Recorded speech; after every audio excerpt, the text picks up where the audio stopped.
Selamat pagi, salam sejahtera. Isu hangat pagi ini, ampun tuanku, Patik mohon mencadangkan.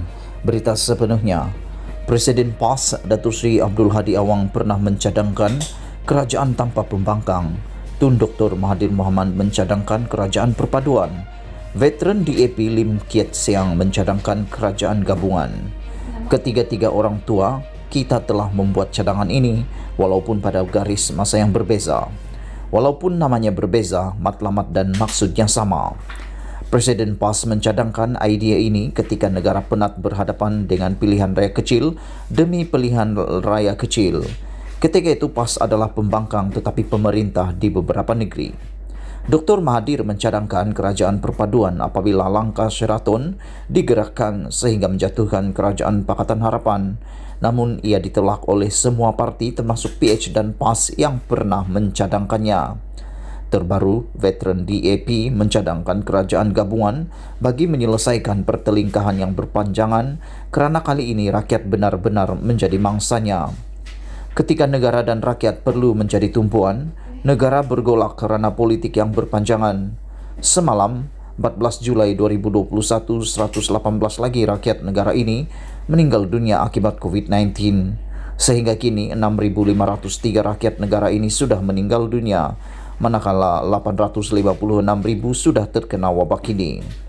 Majoriti rakyat negara ini semacam sudah menjadi konsensus bahawa Kerajaan Perikatan Nasional pimpinan Tan Sri Muhyiddin Yassin telah gagal. Kalau ada pun pihak yang cuba membelanya dengan berkata kerajaan tidak gagal, tetapi yang gagalnya adalah rakyat kerana gagal mematuhi SOP yang ditetapkan kerajaan. Ia sudah tidak boleh diterima. Orang ramai menyerang kenyataan ini sehingga memalukan pembuat kenyataan ini sendiri.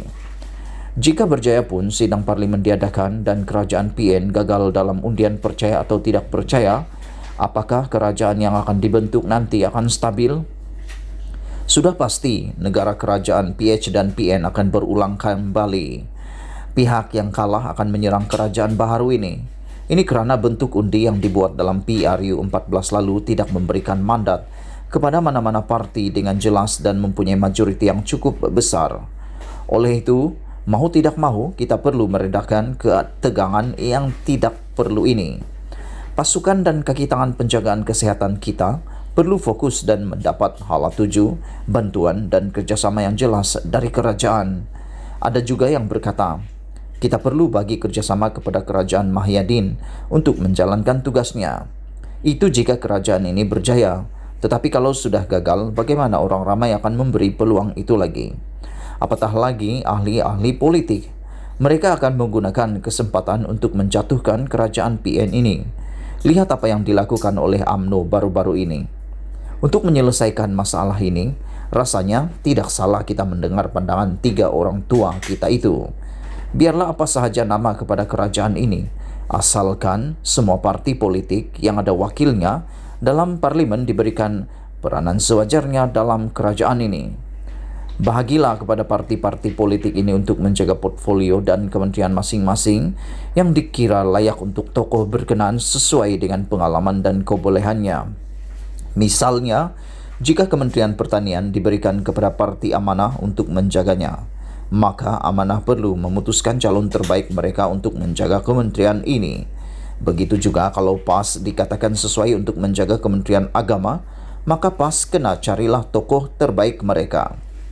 Kepada mana-mana menteri yang sudah berjaya membuktikan kejayaannya menjaga kementerian berkenan, maka biarlah dia terus menjaganya. Misalnya, biarlah Khairi Jamaluddin dari UMNO dengan inovasinya, tetapi orang seperti Adam Mababa, biarlah kita rehatkan dahulu. Take 5, kata budak-budak. Mungkin kita boleh minta Dr. Zulkifli Ahmad untuk menjaga Kementerian Kesihatan semula.